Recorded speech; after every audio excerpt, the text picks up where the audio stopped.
Welcome to Season 4 of E-commerce Fastlane. This podcast helps resilient entrepreneurs thrive with Shopify. And now on to episode 198. You're listening to E-commerce Fastlane, the podcast show to help you build, manage, grow, and scale a successful and thriving company. Powered by Shopify. Listen to real conversations with partners and subject matter experts as they share proven practical strategies, platforms, and the best Shopify apps to help you accelerate your business. The time is now for you to improve efficiencies, grow revenue, profit, and lifetime customer loyalty. Please welcome your host, startup founder, and strategic advisor, Steve Hutt.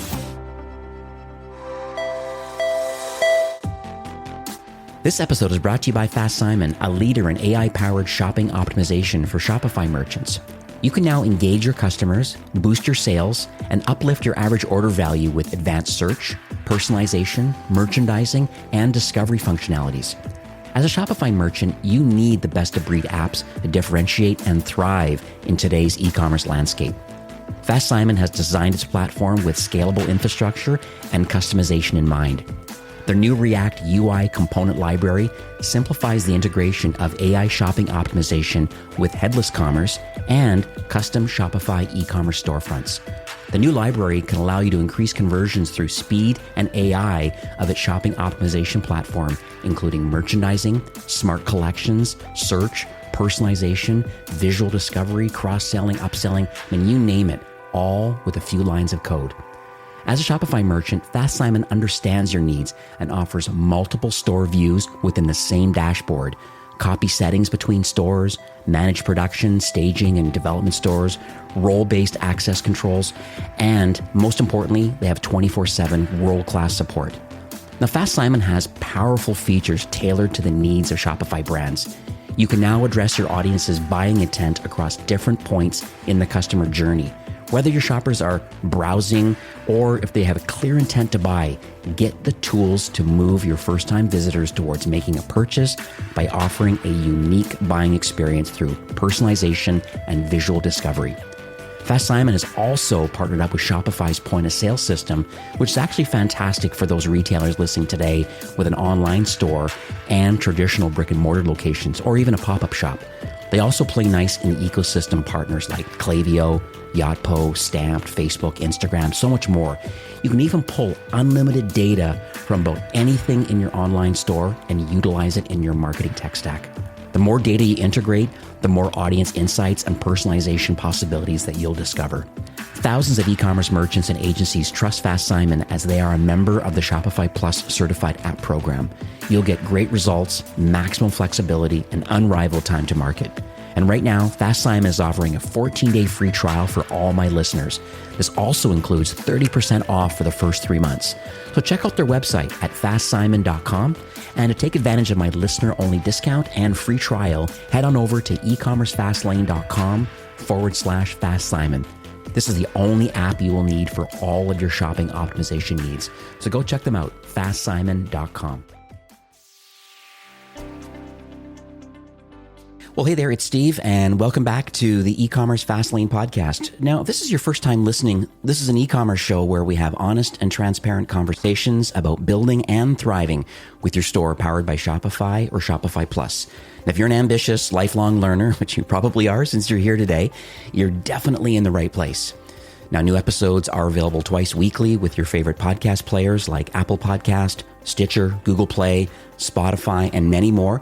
You can also stream current episodes, including a very relevant back catalog. I think today it's 197 episodes of partners in the Shopify ecosystem and the problems they're solving, a lot of great offers and things. So go check out ecommercefastlane.com and that back catalog. In today's episode, my guest is Aaron Rubin, who's the CEO and co-founder of a company called ShipHero. You've likely heard of them. They're a very popular direct-to-consumer software solution, but they're also a 3PL partner, and they use their own software to actually fulfill orders for you. So they're two sides of their business. Very, very interesting.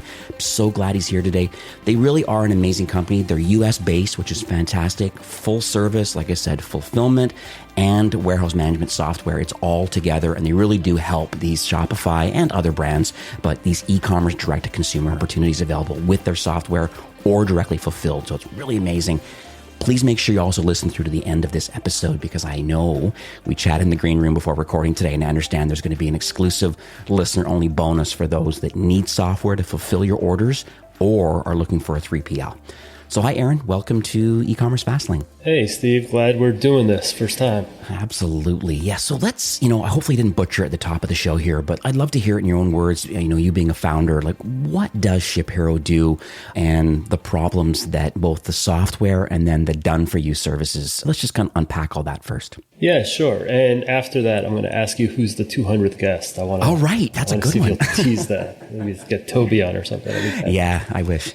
I'll DM him and be like, you got to be on. Come on. Sounds good. All right. So we help brands get their orders shipped, sort of simple version. So we do it in two ways. So we have 5 warehouses in the US that you can outsource your fulfillment to. Our model's a little unique in that as a merchant, you send all your products to one of those warehouses. We take that product, we move it among all 5, and then we ship it anywhere in the U.S. at a really competitive flat rate. So there's no zones and you don't have to worry about moving your product among 5 warehouses. We do that all for you. So that's our outsourced fulfillment model. And then if you own your own warehouse, we have what I'll say with a little bit of ego, the best software for shipping those orders. So customers often come to us because their warehouse is chaotic and they're sort of making things up as they go. And if that sounds like you, ShipHero will bring some process and tools to your warehouse, which means your inventory will be correct and you won't be making any more shipping mistakes.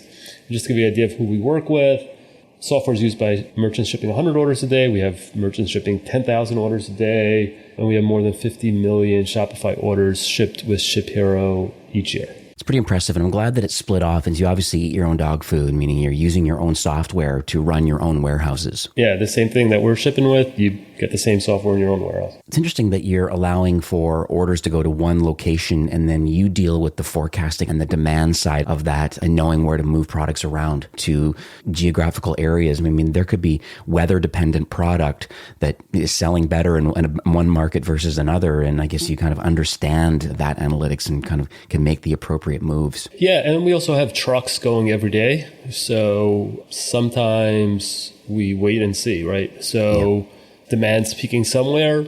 On the next truck, we send some more out to that location. So we try to get ahead of it. Very cool. So let's talk about your journey, because I think it's always interesting why people build what they build. It's a lot more, I know, than just MRR, this monthly recurring revenue and having a SaaS company and all that. I think there's a bigger story behind it than just trying to earn a living with this sort of thing. So let's talk about what uniquely positions you, I guess, and the founding team on a couple points. Number one, the desire, like why are you building this? And then where did all the expertise come from to build the ShipHero platform? Yeah, so funny enough, I waited until actually I was good on earning an income. So I was already had that settled before I started ShipHero. So I had an e-commerce company that I started in college as sort of like make a couple extra bucks. And this is back in 1999. Wow. I'm 41. So pre-Google days. Yeah, and then Shopify. way pre-Shopify, yep. Yeah. So homegrown, built it using Perl. And my background's as an engineer. So I dropped out of school because it took off. I ran it. And then around 2013, the e-commerce company had been successful enough that I was able to sort of hire a CEO, let someone else run that, and put my time into something new. And running a fairly small brand, 5 to 10 million in annual revenue, and being a logistics nerd and a programmer, I was always really frustrated with the manual processes in the warehouse and sort of the lack of good tech. It was basically like you can buy something for $20 a month that was print labels and really basic, or you could buy something for $1 million that was super cool, but for everyone in the middle, there just wasn't anything good. So that's what we set out to build. Yeah, solving your own problems. So I was on your website recently and I noticed that there is a link that talks about this ShipHero kind of accelerator program. And I think this is for e-commerce startups. Are you able to kind of unpack that a bit and just share with the listeners, like what is this ShipHero accelerator program and why did you launch it? Yeah, so it actually came out of a conversation on Twitter. And the idea was to give back to 20 small e-commerce brands a year and see if we can help them grow much more quickly by giving them some support on the logistics side. So A lot of times someone will start a brand because they're really passionate about, making comfortable shoes or whatever the product is. And no one's born knowing how to receive that product in, how to ship that product and the rest of the supply chain pieces. So we're like, let's grab 20 brands a year that are less than 2 years old, have received less than $1 million in funding, and we'll give them a bunch of support with the software, with a bunch of partners. So we're working with Loop Returns and ShipHero as partners in this, and access to our team. And we just want to see if we can help them get really big really quickly. And if we can, then it's a success. And then as far as the requirements for these applications, so you're saying less than 2 years old or under, maybe just go through those stats again, just so people that are listening today see how they fit into the mix here. Yeah, so received less than $1 million in outside funding, are less than 2 years old. Those are the main requirements. Those are the main ones. Okay. And then the alignment now with ShipHero and Loop Returns and others in kind of the Shopify ecosystem. What would all these benefits be then? Is there some kind of mentorship that goes along with this, or is it just more of just better kind of financial terms just to kind of help them along the way? Yeah, so all of that. We're 90% off on our software. ShipHero's providing $1,000 in absolutely free postage. Loop Returns is 30% off, which is really big savings. You don't get that with Loop. Yeah, and then there's also a bunch of memberships. So there's going to be a small group for the people in the accelerator. So for them to help each other. We have a dedicated person on our team who will be helping those merchants be live, and then they'll have access to a bunch of members of our team, including myself, for sort of guidance on the questions that a lot of brands have around how to deal with importing, shipping, returns, all that stuff that we've just been through many times and can help. Oh, love it. So I'm going to talk a little bit about the pain points of a startup, because I deal with quite a few brands. I get DM'd a lot on social media. Actually, my next call after you today is with a leather company that is doing their thing, but trying to get to the next level. And they're asking for some assistance and some, what do you recommend? Because I have a book of business inside Shopify. I have 60 brands that I manage, in the $5 to $200 million range. And so depending on their maturity and complexity, the conversations are different. In the early stages, because I believe that's probably a lot of people that are listening today, is there anything specific that you believe maybe these brands may have, these certain pains that they have, at least from your perspective, or maybe they don't even realize they even have these pains? Is there anything that you can share kind of in that realm? Yeah, I love the pains people don't know they have.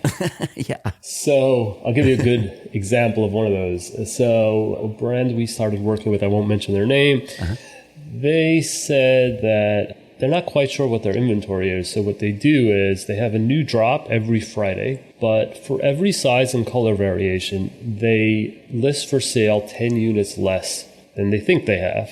Then what they do is once that sells out, because their drops typically sell out, they then go back, see how many products they actually have, and then they relist that inventory later. And then they're talking through all these problems of well, we don't have enough room in the warehouse because we have all these old SKUs that I just have a few units, and this on and on. And I'm like, why don't you know how much inventory you have that you're having to take this hack? And they're like, well, and I'm like, no, there's no well, there's no but. You need to know how much inventory you have, and then sell what you have, right? So the way I typically think about it is most merchants, they're just starting and it's chaos, and they often don't sit there and think about, okay, what's the process, right? How should this work? Instead, they just keep hacking on this little thing and that little change and all these silly things like not selling all your products to get around it, and then not realizing that, hey, this is actually an addressable pain. You could do things right. You just need to rethink it, right? Go back to basics.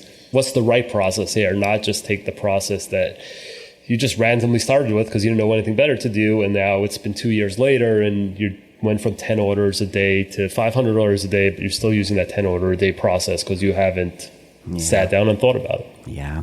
I see that quite a bit, almost like duct tape a little bit, just because you're so working on the business or working in it, and then, instead of working on it. And I think it makes sense to pause, just intentionally take the time to think about a standard operating procedure about what do you need to do here, and just organize it correctly from the inventory side of it. And it seems like such a basic thing, but if all of a sudden, you're starting running out of space and these certain issues. Yeah, definitely would totally agree with that. In business in general, to interrupt for a second, the idea of every once in a while, intentionally zooming out right? And imagining you're not the person who's there every day, right? You take like that beginner's or that outside mindset and just say like, okay, let's take a break. Let's look at this from the outside. What here looks ridiculously stupid, right? And when you do that, there's always thinking like, oh my God, if someone else ran their business this way, I'd be like, why, right? And I think sometimes we're too in the business to remember to take that time, but it's like super valuable, right? Because you go from this problem that is like a daily nagging issue to like, well, no, actually we solved that. And next year, this is just not even a thing, right? Because we thought it through. Another question I have is, and this comes up once again with many brands that I manage, but why should someone switch? I'm going to call it from like simple labeling software. Like it could be built right into Shopify. Now there could be a scale thing where I'm sorry, but you're printing like 1,000 or 2,000 or 5,000 labels a day inside Shopify. Probably not the best use of your time. And maybe there are other tools and things that could kind of outsource some of that fulfillment side of it. But I'm just curious as to kind of like from your perspective, since you have both the done for you kind of fulfillment side, and then you have the software side of the business for people that want to self-fulfill from their own warehouse and run it correctly.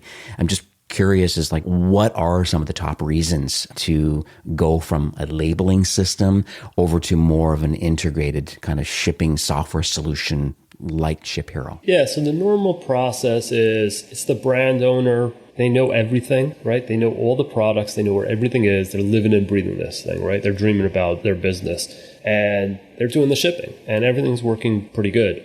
They get busy, sort of. The first thing you typically will hire someone to do, right, is, okay, let someone else box these orders. I can go work more on sales, marketing, customer success, things like that. So you hire one person, you hire two people, you hire three people.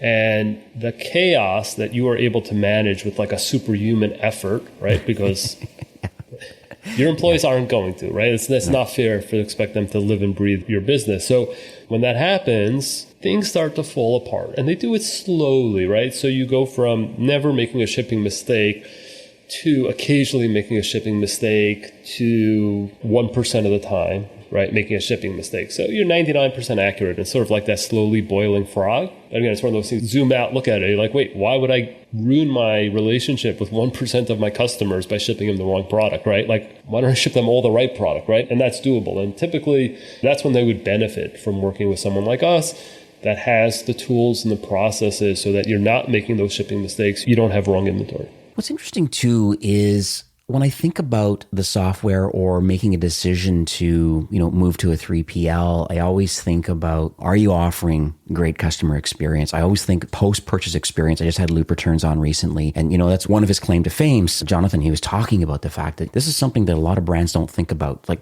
get away from the friction of returns are going to happen. And the easier that you make it happen, then the long-term lifetime value you're going to get out of the customer, because they're going to say, hey, it's not right for me because it was the wrong color or size. Not a big deal. Here's how you can swap it. Here's how we can exchange it for you and give you credit. You can instantly do it. It's so interesting that that's available. I'm just curious, maybe from your side now, it's like, hey, you have software that people can use to fulfill their orders. Is there like a hidden value in helping a brand maybe deliver better customer experience or just help them grow their business because they have access to your software? Yeah, so there's two ways. So the first one is there's this invisible vampire in your retention, which is the best way to lose a customer is take an order from them on Black Friday and then follow up a week later saying, hey, that product you ordered, we actually don't have it. Oh. Right? Yeah. The odds that that customer is coming back next Christmas to buy a gift is zero. Right? Yeah. It's easy. Just don't do that, right? Like, don't have those unknown out of stocks. Yeah, so that's don't one. Oversell, right? Don't oversell, right? And amazingly, people put up with that as sort of a normal part of business, which is like, well, we don't know exactly what we have, so we occasionally oversell, right? That you shouldn't. It's just, it costs you $50 to acquire that customer, or you just threw them away, right? So that's one. And then the second one is reducing that sort of background, constant work that, you as the founder have when you're dealing with sort of these duct taped together processes and systems, where you're always spending a bit of your effort on problem resolution and dealing with things that are suboptimal. When you get that squared away and working correctly, it's just going to free you up to focus on what everyone wants to be working on, which is what's the product that's going to sell? What's the marketing message that's going to sell? How do I retain my customers? What's the right follow-up email to get that second, third, fourth order, right? That's where you're making your money, not in the warehouse. But if you don't solve your warehouse problems, you're never going to stop having to work there. Yeah, it kind of reminds me of a book I read, I don't know, quite a few years ago, but I'm kind of paraphrasing here, but satisfied customers tell 3 friends, but the angry customers tell 3,000. So, especially today on social media, it's so easy to blast the brand for like, they ruined my kid's Christmas because he wanted this and they said they had it and they didn't. Yeah, it happens every day. Absolutely. So I'm going to pivot a bit over to, I'm going to call them notable peers. You're not the first software solution to kind of help, I guess, enhance what, Shopify's platform does natively, maybe for the early stage companies that, externally connect to allow labels to be printed and these sorts of things. You're a much more advanced solution, but I'm going to call them IMS, this inventory management systems, or even WMS, another word that's kind of thrown around, as warehouse management software solutions. You can do a quick search in the App Store or go to Google and type WMS or IMS, and there's notable peers out there for sure. But I know that ShipHero, other than the fact that your software is a separate entity or a done-for-you fulfillment service, so you have 2 sides of the business, but I'm just curious on just the intentionality around how you're different than maybe others in the Shopify ecosystem. Yeah, so, Shippo, I think you've had Laura on recently, right? I did, yes. They're great partners of ours. ShipStation's probably the most popular one that merchants start with.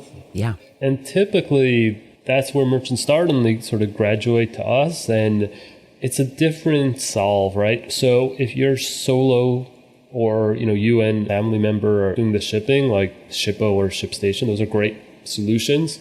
They're super reliable and super easy to get started with. And then once that team starts to grow, right, and it's not you or you and a family member too, you need a little bit more of a process and a little more of software tools to get there. And then one thing on the Shopify ecosystem, it's a funny story. When we started in 2013, I submitted to the Shopify App Store. It was a big, exciting day for us. And I got an email from I won't say the person's name, but someone at the Shopify App Store sent an email from his personal email saying, hey, seems like you guys are doing good work. I just want to give you a heads up that Shopify is really just to serve really small merchants, and you're fishing in the wrong pond with your product that's intended for people that are doing a couple hundred orders a day or more. That's not what Shopify is, and that's not what Shopify will be.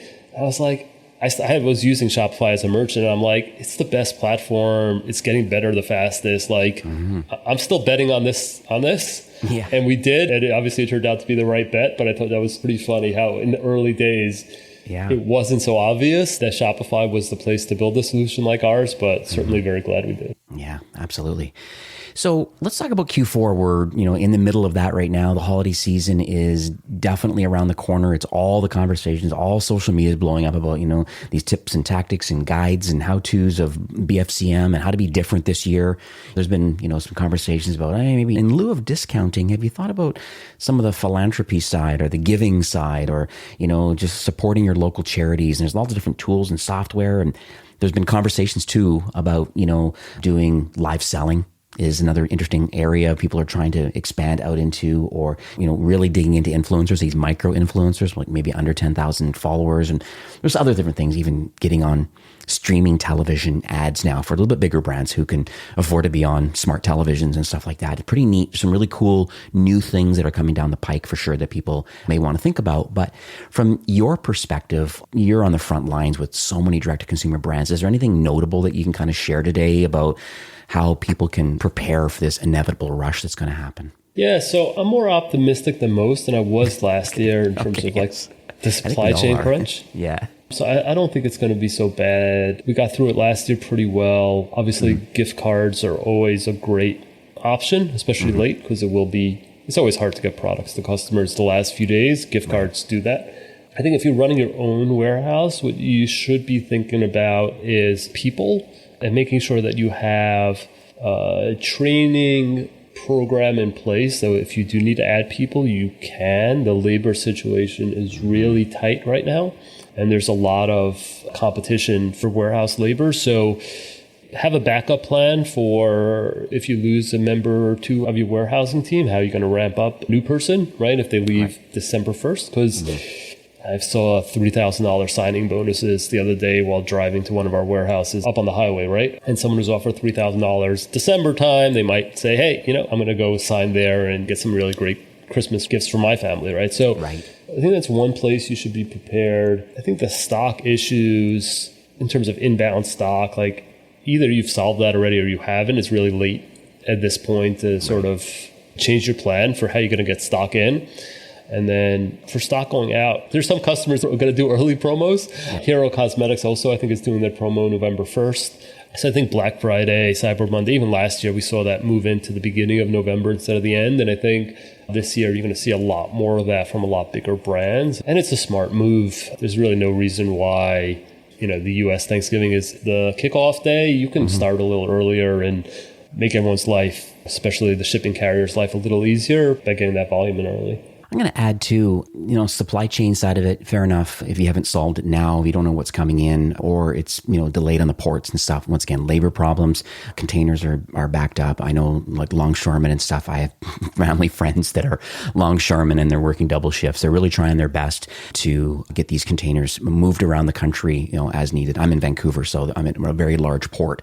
But one thing I think it's interesting, though, is another option in lieu of maybe some of the supply chain challenges is thinking about, are there complementary products available for your brand that maybe you don't carry regularly, but maybe it would enhance the overall brand experience? I think of for example, there's, a pretty famous shoe retailer, and what they've chosen to do, and there's some software out there. One is called Carro, C-A-R-R-O, or another brand's called Convictional. But there's a few others out there that really tight with Shopify. But the great thing about it is that it allows for a relationship to happen between two Shopify brands together. And you could say, hey, so Steve Madden is the brand. And I know there's a public case study on him, but what he's done is big into shoes and mega retails around North America. But when you go to his online store, he has a lot of other complementary accessories, be it handbags and other different things that aren't Steve Madden branded product, but they're premium brands that he wants to align himself with. And so there is software available that allows you to sync particular SKUs into your Shopify store, and then the other company that's, let's say, the handbag company, so you can show everything on your website, your shoes and somebody else's handbags or any other product for that matter. And then when someone adds to the cart, you can certainly add to the whole brand experience and stuff like that, increases average order value. A lot of different benefits come out of it. And then with this middleware software, then it shows up in the other person's admin, and then they can fulfill the order. It's almost like two orders would arrive. You got shoes from Steve Madden, but the handbag comes from another company. But you're paying your bill on stevemadden.com, fair enough. But the back end, the office, they kind of connect to each other for fulfillment. So that's one idea you might want to think about, is that if there's challenges right now with supply chain, or you may be running out, now is probably a great time to think about Carro or Convictional and building kind of relationships with other vendors that are non-competitive to you, but maybe complementary to your mix of product. Yeah, it's a very cool idea. And I think maybe Brooklinen is doing that as well. Absolutely.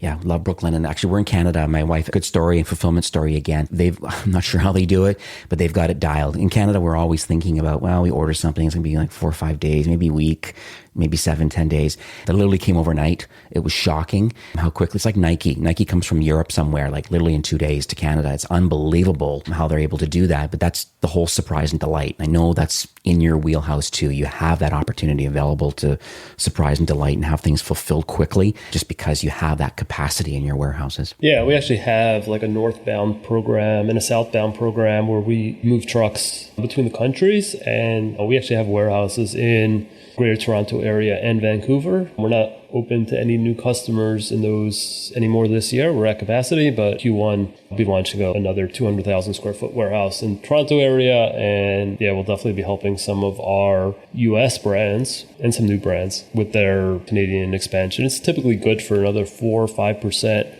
revenue expansion if you can deliver that Canadian feel as an American brand, but with a Canadian facility, usually using a partner. Yeah, what's interesting is, and I always tell brands too that are not fulfilling orders, crossing borders like as an international transaction to Canada, or on the ground, a 3PL like you, like out of Toronto, let's say, and fulfilling the orders directly. If you're not doing the Canadian side of the business, it's like not selling to Florida or California or New York. I mean, Canada's 38 million people. You couldn't imagine not shipping orders to California. It seems like ridiculous, but that's the reality of not shipping to Canada, is you're choosing to not ship to California or Florida, right? Yeah. So one thing we're doing is, because we're in both countries, we allow the returns to go back to either country, which I think also solves, and I know Loop, you mentioned, also gets involved with this, and we work with some partners and do it ourselves, which is you do need to have both ways, right? So if you can deliver the product, but then the returns struggle, then it's really hard to retain that customer, right? Returns are such an important part of customer retention and increasing that lifetime value. So yeah, if you can sell in the country and take returns in the country, you're going to increase your revenue, and it's basically the same customer, right? It's not like you have to change your messaging or, change the language or anything, right? It's really a very similar customer to the US customer. Yeah, absolutely. So let's pivot to a story. I mean, we all love stories. There's no doubt. I mean, I think we're kind of entrepreneurs and marketers kind of at heart. Those are the people that are listening today. And I believe it's kind of like the education and the inspiration around these stories that I think kind of motivates a lot of us. And so hopefully I'm not putting you on the spot here, but it'd be great if you could talk a bit about maybe a recent journey of a Shopify brand, maybe that has made the decision to implement ShipHero. It could be you're fulfilling their orders on their behalf, or they've chosen to use your software and do the self-fulfillment road. So just throw that back to you, if anybody of note that you can share some of the details. Yeah, so we have some longer term ones, like customers who started with us 5 years ago at $1 million in revenue are now north of 100 million, which are cool. But I have a customer that have grown a lot really recently. So there's a men's skincare brand called Black Wolf Nation. It's two brothers, Sam and Alex. They started with us September 2020, so not very long ago. They were on ShipStation, 1,250 square foot facility. They wanted the inventory control, and they also liked the rate shopping. What they said was the rate shopping on ShipHero saved them more than the cost of the software, so it was a no-brainer for them. So we're recording in October 2021. So they're now shipping a few other brands, so not just Black Wolf. But they went from that 1,250 square foot facility to two facilities. One's 35,000 square feet in Florida. One is 17,000 square feet in California. And they're shipping more than 20,000 orders a week. And that's in 13 months. It's crazy growth. That's phenomenal. I'm on their website right now. I'll make sure I'll put their link in the show notes for the gentlemen listening today, or the ladies that are looking for gifts potentially for your significant other. They appear to have some, and I'm going to reach out to them directly too and see about a potential podcast recording on founder stories, because that's a really great story. I have a separate dedicated podcast just on the entrepreneurial journey, and it sounds like they got a good story to tell here. So this is great. Thank you for sharing that one. And they're both super cool, and they're brothers, which is sort of a unique founding pair. Yeah, no, I love it. So I'm going to talk a little bit about marketplaces, because it's another way of expanding out. So we talked about potentially, selling on eBay or Amazon or Etsy, Walmart, and Target. I mean, there's all different places. Plus, there's all the retailers too. I mean, just think about these major retailers. You'll notice that, when you go, let's say to Nordstrom's, at Nordstroms.com, you take a look, like, why is there so much extra product available on their digital property than there is maybe in store? And the reality is there's third-party sellers, or there's kind of drop ship arrangements through other vendors and stuff like that. So I'm just curious from your perspective, like, how does ShipHero kind of integrate with brands that are making the decision that they want to kind of break out of, instead of just their owned property, they want to go out into other channels? How do these orders get fulfilled, and how does the communication happen between these marketplaces, Shopify and or ShipHero? Yeah, so this is the norm these days. So last Friday, I was at company G Fuel. So they're Shopify Plus brand. Back in the early days, they were one of the biggest Shopify Plus brands. They're still really big, but Shopify's obviously signed a lot of really huge brands these days. Yes. So they're no longer, I think, a top 10. But they sell Amazon, eBay, Walmart, but then they also sell in Best Buy. So they're gamer supplements. They're supplements for gamers and these RTD drinks. So Best Buy is a customer, right? You mentioned Nordstrom. That's a common one for our apparel customers. And it's not uncommon to have a merchant that has 3 marketplaces, sort of traditional marketplaces, Amazon, eBay, Walmart, and then 5 to 10 partners. So the marketplaces connect to us via their API, so they will have their app stores, and that just plugs right in. And then we sync the data based on the SKUs with Shopify, so that, if you sell the product on fulfillment by merchant on Amazon, you don't sell that same product on Shopify and vice versa. And then EDI is the way to connect to the Nordstroms, Best Buys, Targets of the world. And we support both of those. EDI requires, typically the bigger merchants have more rules. So there's more of a setup fee and more of a setup process in terms of compliance with labeling and things like that. So it's not quite as plug and play, but massive revenue opportunities, right? Some merchants of ours are shipping trucks at a time to some of these big retailers. So it's definitely something that a lot of brands are diversifying into. It's great for revenue, it's great for diversification, and it's also great for awareness, because now you're on store shelves and you might get some of your lifetime value when they buy that direct on your store, but they found you because you were on an end cap at Target or something, right? So definitely something that brands should be exploring as they get to the $50 or $100 million revenue point. And the EDI, meaning electronic data interchange, it's a little bit more of an older technology versus kind of like an API connection. Yeah, it's older, it's a little clunkier, but it's the standard for most old school, traditional brick and mortar retailers. So it's just part of the process of selling for them. I see. Okay, cool.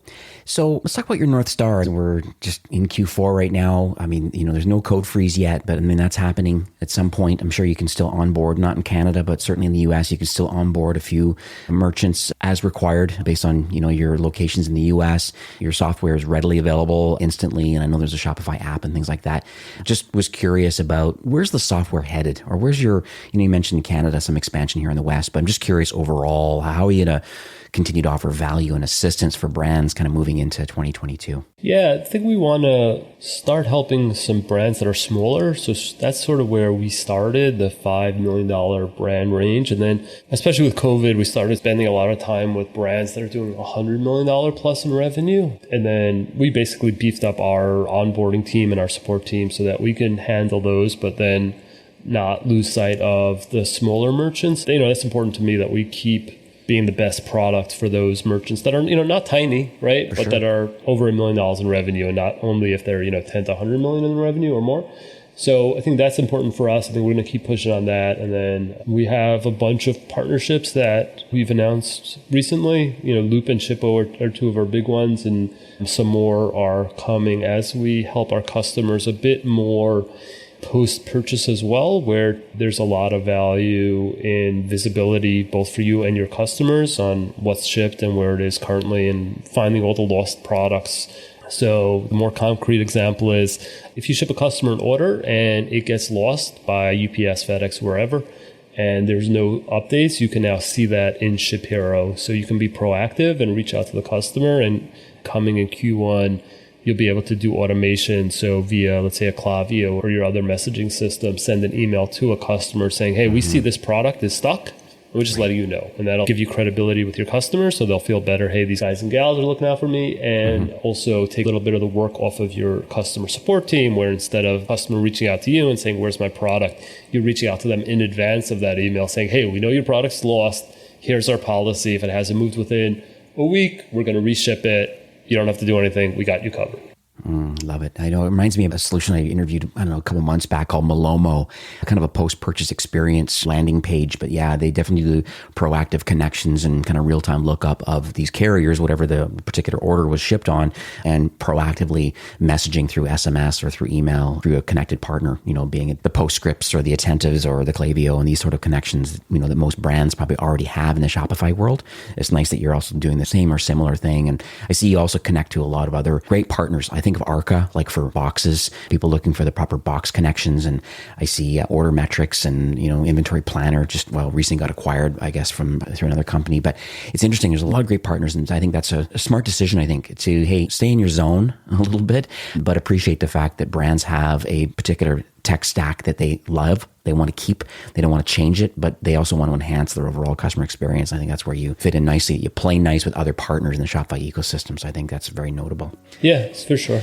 So Aaron, we are nearing the end of the show for today, but what insights or takeaways would you like to leave with our listeners today? Yeah, so we're coming up on peak. That's max chaos if you're running your own warehouse and max stress if you're outsourcing to someone else. So it's late, but it's still possible to make a change. I wouldn't drag my feet now if you're not comfortable that you have the right setup in place for holidays.